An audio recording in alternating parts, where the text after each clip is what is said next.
kababayan at ang ating bansa. Ang sumisira ng imahe ng Pilipinas ay nasa loob ng Malacanang na dapat nilang arestuhin pero hindi nila magampanan ang kanilang mga tungkulin. Kaya tayo'y naririto upang iparanig sa mga putang inang kongresista dyan sa loob na tayo'y hindi mananahimik hanggat walang bumababang Marcos sa Malacanang. Ngayon naman, pakinggan natin ang pahayag ng ating kaibigan, kasamahan. Walang iba kung hindi si retired Police Colonel Jonathan Galang. Kaya po mga kababayan, sa mga social media dyan, pumunta na kayo, makiisa, huwag magiging takot sa mga pangyayari. Labanan natin ang administrasyong ito sa pamamagitan ng pagkakaisa.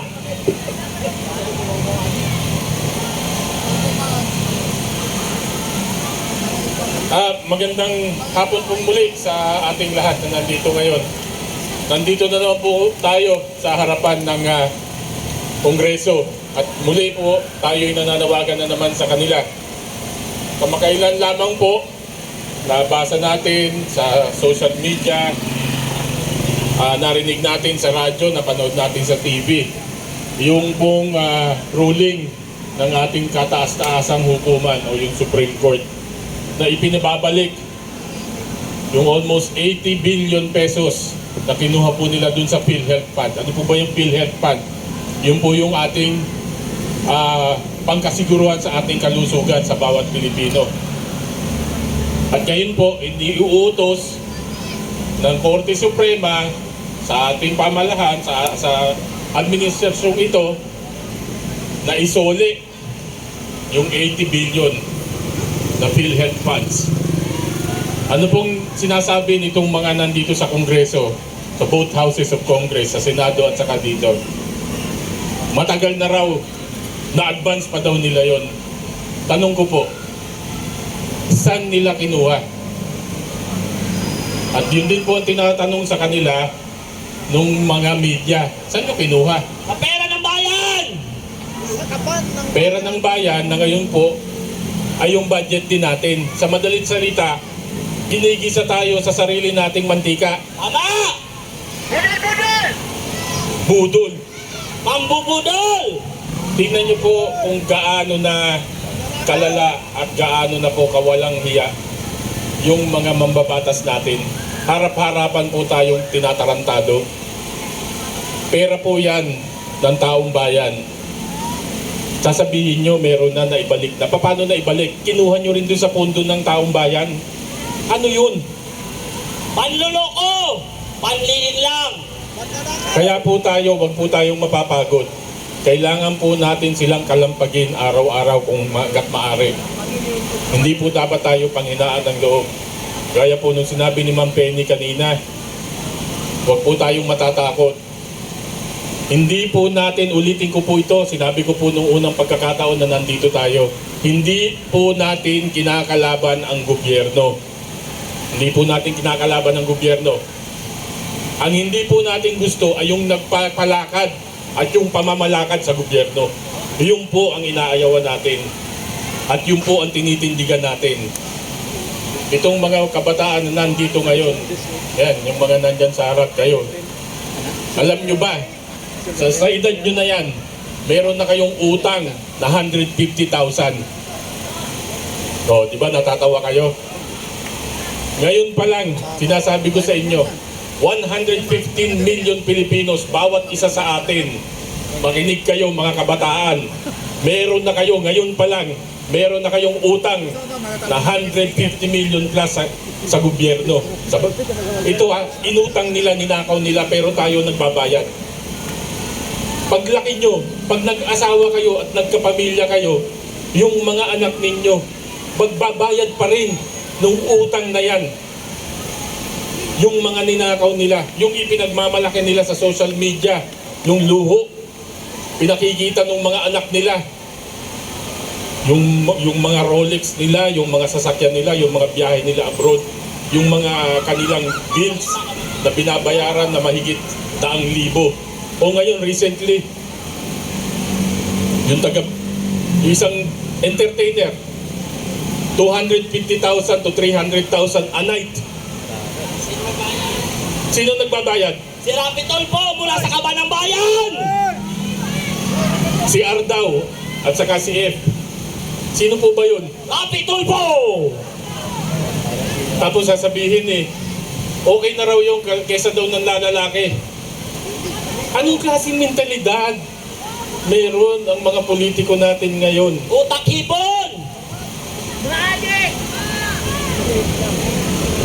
Nakakaawa na po tayo, nakakaawa na tayo. Lalong-lalo na yung ating mga kabataan.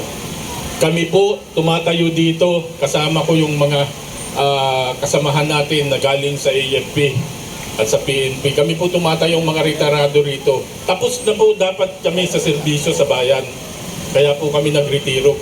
Dapat nagpapahinga na kami. Pero bakit nandito kami? Ito po lagi yung inuulit ko.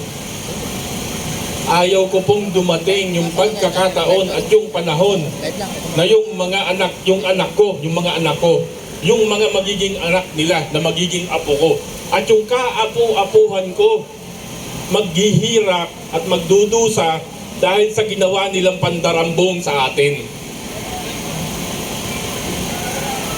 Mahirap po yung pagdating ng araw. Matanda na ako, uugod-ugod na ako. Tatanungin ako nung apo ko, Lolo, anong nagawa mo sa bayan natin? Bakit ganito yung sitwasyon namin? Di ba pulis ka? Di ba mga sundalo kayo? Anong ginawa nyo? Di ba kayo yung bantay ng taong bayan? Anong ginawa ninyo? Bakit kami ganito ngayon? Yung po ang laging bumagabag sa aking isip. Kaya po ito yung nagpapalakas ng loob ko na tumayo dito at magsalita palagi. Dahil hindi po ako makakapayag na yung mga anak ko at mga apo ko at kaapu-apuhan ko magbabayad ng ginawa nilang pandarambong sa bayan. Hindi po katanggap-tanggap yun. Isa pa, ang ayaw magpates ng buhok, may tinatagong bulok. Yes! BBM Bangag! BBM na nasa tama! Kami po, nung kami ay nasa serbisyo, meron pong pagkakataon na kinukulong kami sa kwarto. Lahat ng pulis biglang papatawag, sasabihin may meeting, ikukulong kami sa isang kwarto. Yung pala, ano pong gagawin? Meron po kaming random drug testing. At meron naman pong meron din pong nagpo-positibo, nire-rehab po ito. Ginagawa po sa amin yun. Ewan ko po ngayon kung tinutuloy pa, matagal na po akong retirado. Pero yun po ay ginagawa sa amin. Yun po ay random testing. Ngayon, presidente po natin yung may issue. Sabi po nung kapatid niya, sa harap po ng daan libo at milyong katao, lalo pati kasama na po yung nanonood sa TV at social media. Sabi po nung kapatid niya, gumagamit siya ng ipinagbabawal na gamot. Ano po sagot niya? Hindi ko kapatid yan. Puro po deflection, puro alibay, puro palusot. Paano nyo po madidebunk yung mga akusasyon sa kanya na yun? Simple lang naman, di ba? An independent, transparent, hair follicle drug test. Yun lang po ang tanging sagot.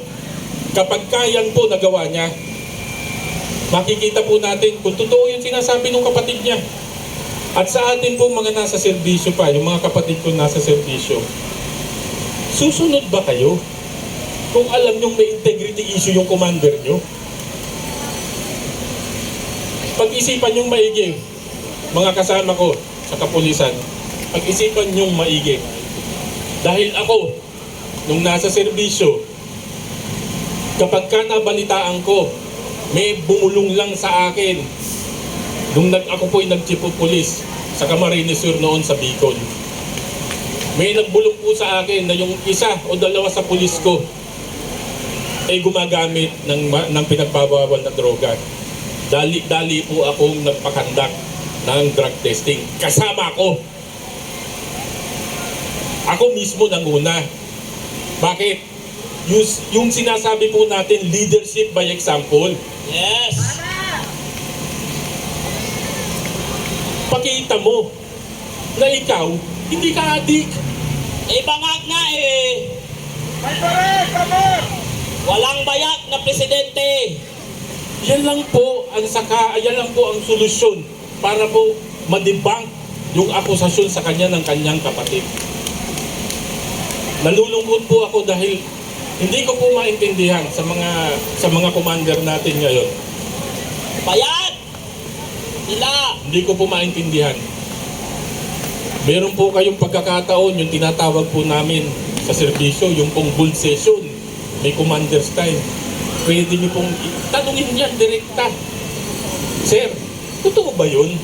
Bakit ayaw magpa-hair follicle drug test? Yun lang naman yung tanong natin eh. Totoo ba o hindi?